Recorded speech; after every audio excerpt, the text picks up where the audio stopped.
Hello and welcome to my latest video. Before we get started, I thought I'll talk a little bit about tech. My gear. Seems like everyone on YouTube is talking about tech and stuff.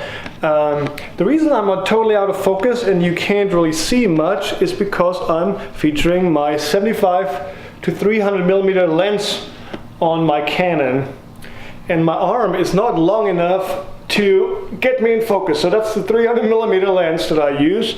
And I'm just checking it out. This is from my old camera, and I just bought a body here not too long ago from a Canon SL2 and just slapped it on. It works just fine, but yeah, I don't know if I have much use for that. This one is an 18 to 55 millimeter lens that came with the camera, and that is much better. Still a little bit of background. I mean, still, if I extend it out, not too bad. But yeah, that's the main lens that I use to shoot pretty much everything with, except for, you know, the selfie stuff, vlogging. I just bought this one.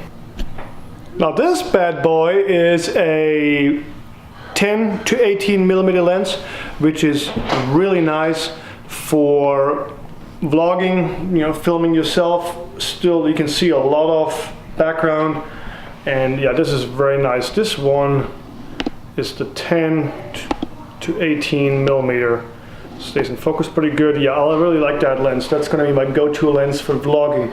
All right, so that concludes the tech review, or not a review. It's more like behind the scenes. So I have the 300 millimeter lens for time lapses and stuff like that, the 18 to 55 for my main shooting, and then I got the 10 to 18 millimeter lens for the vlogging stuff, which I just got in last week.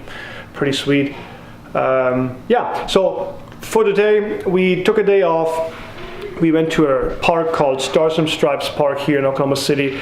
We went there, let the kids play. If you're wondering about my daughter is 6 years old. She had a AVM and a brain bleed 9 months ago, followed by a right-sided stroke 2 days later, and she's been in recovery for about 9 months now, and she has to wear a bracelet, or she has to wear a Bioness for walking, and her left arm is still paralyzed basically, and she has to wear a helmet because she has some issues with her bone. So yeah, if you're wondering why our daughter looks like that, the helmet is just to protect her for, for safety reasons. If she falls, there's some spots, the bone basically dissolves, and we will take care of that here very soon. About 2 months she will have to go another surgery, and then we'll take care of that. But in the meantime, just for safety reasons, she has to wear this helmet. So better safe than sorry. And yeah, that's us today going to Stars and Stripes Park. We spent about an hour there, let the kids play. The lake is right next to it, and got some good drone footage, so please enjoy.